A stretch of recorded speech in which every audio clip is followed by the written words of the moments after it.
If you don't get vaccinated, you're antisocial.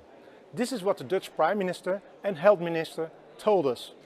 You don't get vaccinated just for yourself, but also for others. You do it for all of society. That's what I said. Today, this turned out to be complete nonsense.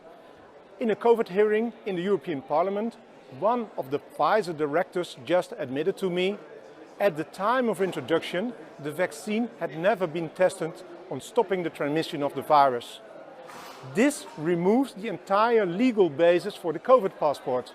The COVID passport that led to massive institutional discrimination as people lost access to essential parts of society.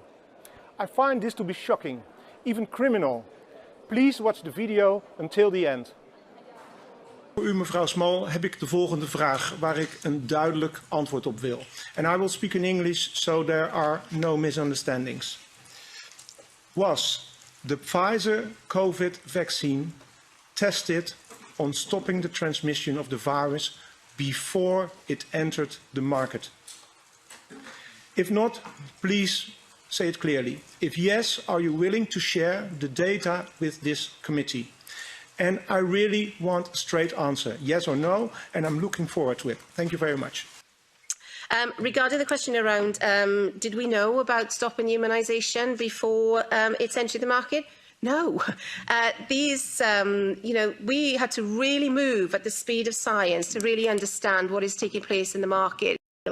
This is scandalous. Millions of people worldwide felt forced to get vaccinated because of the myth that you do it for others. Now this turned out to be a cheap lie. This should be exposed. Please share this video. Protein vaccines, we were very good in doing that, and plus many other technologies.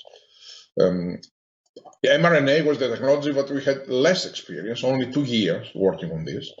And actually mRNA was a technology that never delivered a single product until that day. Not vaccine, not any other medicine. So it was very counterintuitive, and I was surprised when they suggested to me that this is the way to go.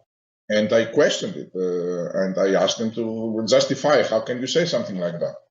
But they came and they were very, very convinced that this is the right way to go.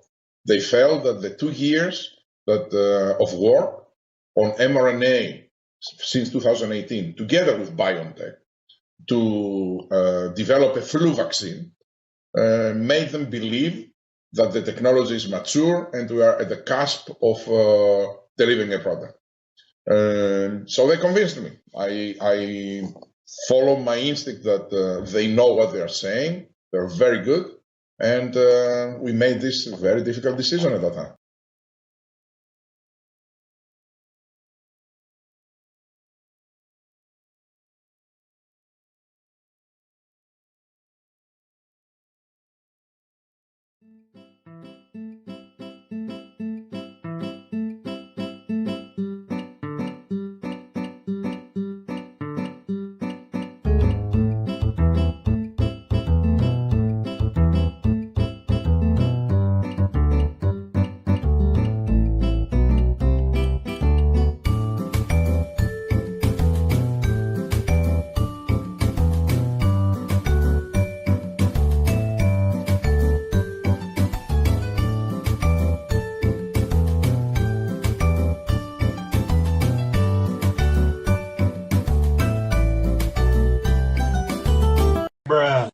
Disinformation and misinformation is really a very serious issue, but one of the enemies of public health is disinformation, and unfortunately we do see that in some quarters.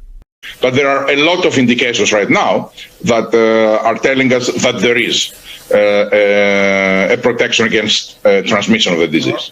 There is no variant that we have identified that escapes the protection of our vaccine. Against COVID, to come now with a treatment of 90% effectiveness, personally makes me very proud about it. And we know that the 2 doses of the vaccine offer very limited protection, if any. The 3 doses with a booster, they offer reasonable protection against. It is necessary a 4th boost right now. The protection that you are getting from the 3rd, it is good enough actually quite good for hospitalizations and deaths. It's not that good against infections, but doesn't last very long.